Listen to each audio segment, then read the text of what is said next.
नमस्कार दोस्तों, मैं Ram Kumar Gupta, headline 24x7 news में आप सभी का स्वागत है। आज एक खास न्यूज के लिए हमारे साथ मौजूद है संतोष पारिक जी।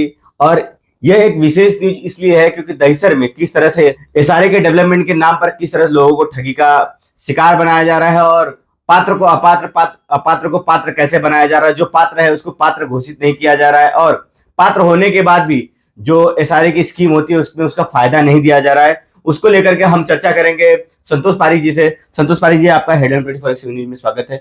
नमस्कार। सबसे बड़ी चीज आप ये बताइए कि किस तरह से आपका एसआरए में डेवलपमेंट के नाम पर आपके साथ ये ठगी की वारदात हुई है, उसके बारे में बताइए अपने। 2006 में हमारे दहिसर चुनावटी रहवासी संघ में यहाँ पे सर्वे किया गया था एसआरए से, जिसमें हमारा नाम आया था। अब ये ऐसा है कि बिल्डर खाली नाम का ही बिल्डर है, लोगों को गुमराह कर रहा है। इसलिए मैं बोल रहा ऐसा कि गुमराह कर रहा है क्योंकि मेरे साथ में ऐसा हुआ है। मेरे और कई और लोग भी है जिनके साथ में ऐसा हुआ है, लेकिन कोई खुल के सामने नहीं आ रहा है। अब पता नहीं डर से आ रहा है कि क्यों नहीं आ रहा है। मैंने तो बहुत सारे पेपर वर्क किए एसआरए में, बहुत सारे गुहार लगाए और मेरे हित में एसआरए ने फैसला भी किया कि जब तक संतोष पारिक का किराया नहीं दिया जाता जब तक स्टॉप वर्क दिया है। लेकिन बिल्डर ने उसमें भी चाल चलाई, कुछ सोसाइटी के कुछ लोगों को लेकर ऐसा भी किया है, लेटर दिया है कि संतोष पारिक हमारा रहिवासी नहीं है। लेकिन ये प्रूफ ऐसा नहीं होता है। ये बिल्डर अपने उल्लू सीधा करने के चक्कर में और रहिवासी सोसाइटी के कुछ लोग जो बिल्डर से मिले हुए हैं, ये अपने उल्लू सीधा करने के लिए अपनी रोटी सेक रहे हैं और एसआरए को गुमराह कर रहे हैं। सबसे बड़ी चीज है कि आप कोई कितना भी गुमराह करे, अगर एनेक्सर 2 में सर्वे में आपका नाम है और आपके नाम से आपने जो लेटर डाला था उसके रिप्लाई भी एसआरए ने किया है कि जब तक आपका थक नहीं दिया जाता तब तक ये काम रोक दिया जाए। अगर रोका गया तो फिर ये जो बिल्डर है, कौन है ये बिल्डर जो ये काम करा रहा है और किन सोसाइटी के लोगों को मिलाकर काम कर रहा है? ये टीएस कंस्ट्रक्शन करके है बिल्डर, जिसका मालिक है महबूब कामदार, जो ये काम कर रहा है। और दहिसर चुनावटी जो दहिसर ईस्ट में है, वहां का मैं रहिवासी हूँ। दहिसर एसपी रोड पे यह प्रोजेक्ट चालू है, जहाँ पे कई लोगों के साथ में धोखाधड़ी हुई है, लेकिन सामने खुल के कोई नहीं आ रहा है। सिर्फ मैं ही आ रहा हूँ, हमेशा पेपर वर्क करता रहता हूँ और मैं ही दुश्मन बन रहा हूँ। और मेरे साथ में बिल्डर खेल खेल रहा है और कई लोगों से मुझे प्रेशर भी दिलवा रहा है कि तू पीछे हट जा, ये होगा, ऐसा होगा, वो होगा, ये होगा।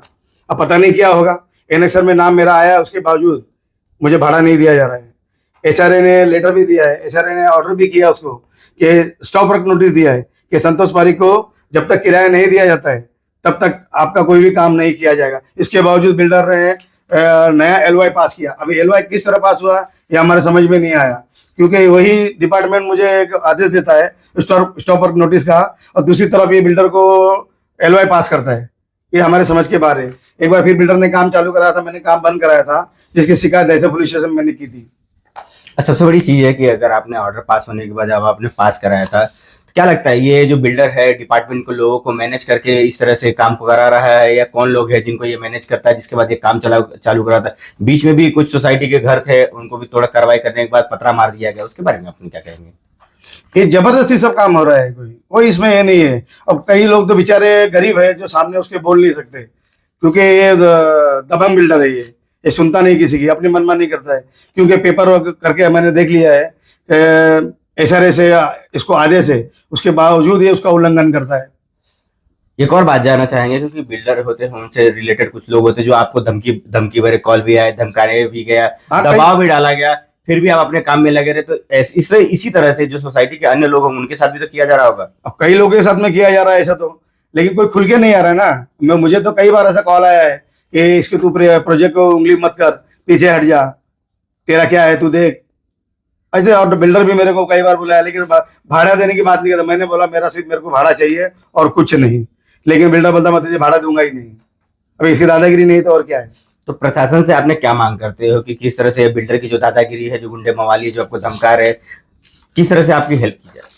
प्रशासन से सबसे पहले मेरी एक ही मांग है कि एनेक्सर में जो मेरा है लीगल वो मुझे दिया जाए, मेरा जो किराया वो दिया जाए। और मेरी तरह और भी कई लोग जो है टीएस कंस्ट्रक्शन के भुगतभोगी है, उनको भी उनका हक दिया जाए।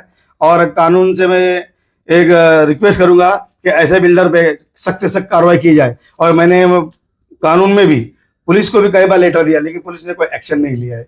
लेकिन उससे रिक्वेस्ट करूंगा इस पर थोड़ा ध्यान दिया जाए, ताकि और भी लोग मेरी तरह जो फंसे और भी ना फंसे।